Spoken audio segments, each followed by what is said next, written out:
Good morning. Isn't that beautiful? The sun rising over the cross on top of the Lutheran Redeemer Church here in Jerusalem. Right now it's a half a sun and it will be coming there to be a full sun. This morning the Dome of the Rock is much clearer. There's the cross of the Holy Sepulchre.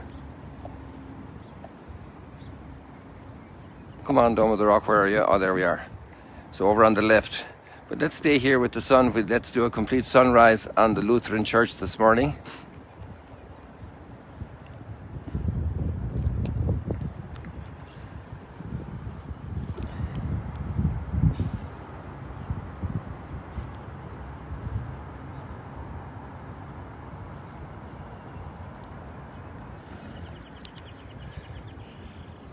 I can't really go down much lower here because the wall here will block me just to get the sun behind the cross. Let me see if I can go down this way.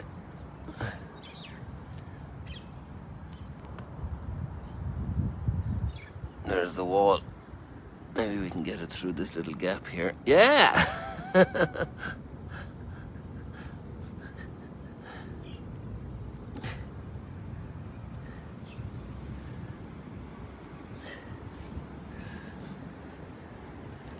Oh.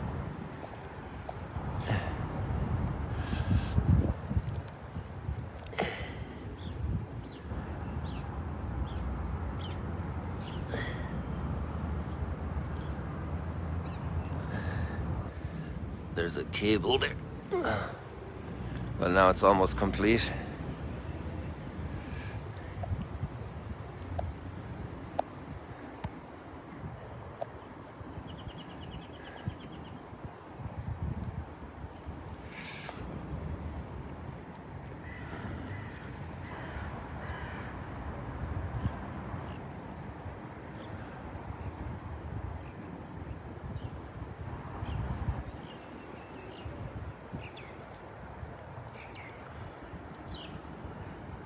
It's a pity this Christmas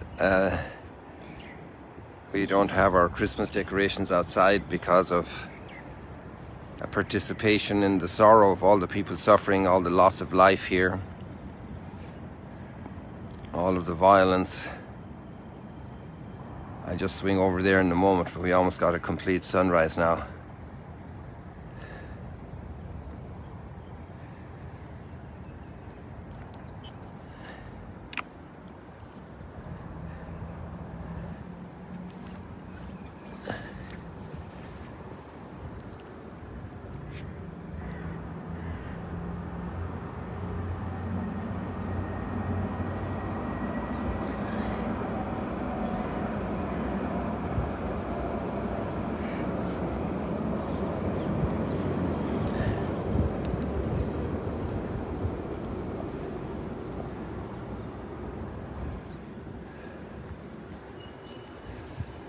So people, welcome back again here to Jerusalem this morning.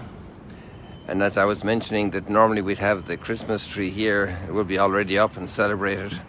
They have a few little pieces here, but there's a very subdued celebration. I imagine they're going to do something. It looks like they have some things prepared to put up, but on a much smaller scale than would normally be the case because of all of the pervading sadness. Trying to, there we go. The phone is not responding well, or my fingers are not doing it right. So now I give you a big zoom in here on the Dome of the Rock. This icon of Jerusalem.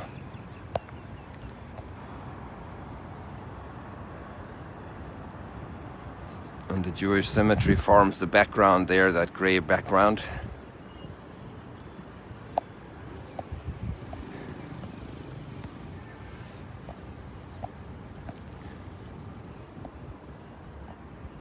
And this screen isn't responding here. You zoom in and out, stretching the screen, and it doesn't move from my fingers. So that's life.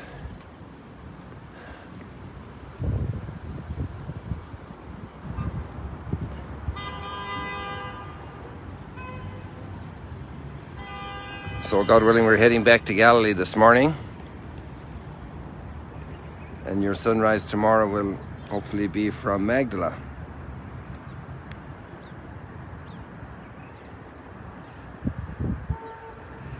Today we have two great stories. One of them is exactly from where we were on retreat in Ein Karem with Zechariah, who was a priest at the temple. And they were here having worship when the angel appeared to him and said, "You will have a son," here in Jerusalem. And the temple is still going strong. And it's Zechariah's turn. There were turns for the priest, and he would come in from Ein Karem, which is out here to the west. In fact, this light rail goes out to Ein Karem, basically. It gets as far as Yad Vashem and Mount Herzl, and I think there's a stop just beyond there. And it's if there's no traffic, it's I've walked it in about an hour and a half or less back in the day when I was based here in Jerusalem. And he would come in for his temple duty.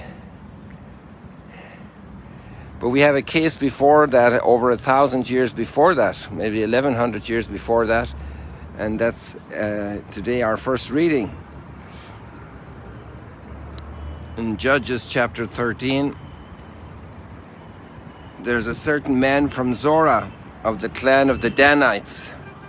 His wife was barren. And so Elizabeth also doesn't have a child, the wife of Zechariah.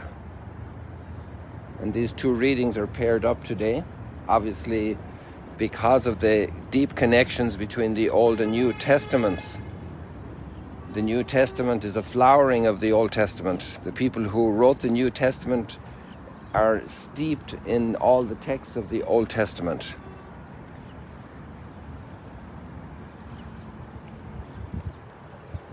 And an angel appears to her. That's interesting because even if we don't know her name, the angel appears to her, whereas in Elizabeth's case, the angel appears to Zechariah at the temple.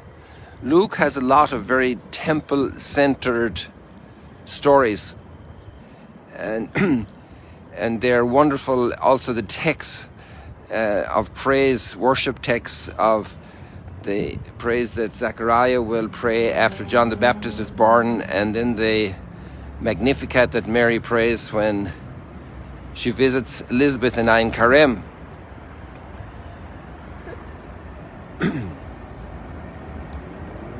So there were very clear instructions about the boy to be born. And this is very interesting as well because it's a great teaching about life and about birth and about the gift of life. And in the broader picture of the situation, the state of affairs of the human condition, the people are in a time of great trial. In both occasions, 1,100 years earlier, the time of the judges, and then the time of Zechariah, they're under Roman occupation. Although the leadership of the temple is very much in cahoots with Herod and the Roman leadership because politics controlled the religious operation. And very often politics, even today, tries to control the religious identity of people. Whereas politics should be serving the common good, sometimes it takes great liberties in interfering with the liberty of the people. And so the people back in the time of the judges, well, they were in very difficult relationships with their neighbors. And now God was going to give salvation. You see, we don't make salvation happen ourselves.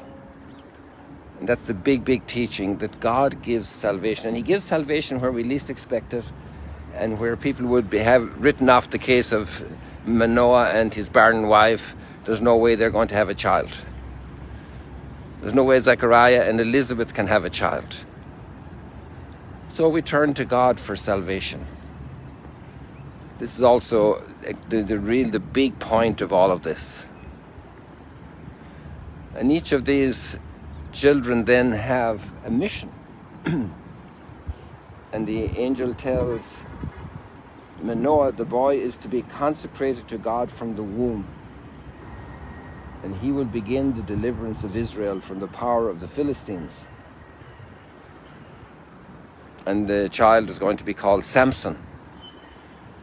And actually, also in the same sad tones of our experience today, Samson dies in Gaza, and the famous scene with the tower in the party of the Philistine leaders, and he pulls down the building on top of everybody, and it says he killed more enemies of Israel than he did in all his battles.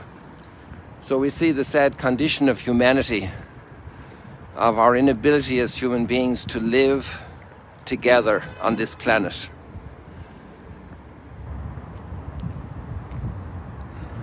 This is also a remarkable reality. You hear the bells?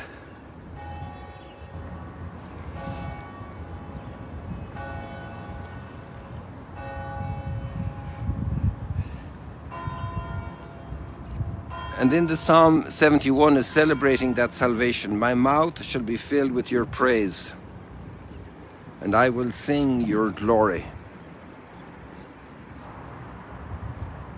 There are many psalms with which we can really pray in praise of God for his blessings. And I encourage you to do that a lot. The heart that's filled with gratitude and praise, quite opposite to the heart that's complaining and bitter. It's a very different life.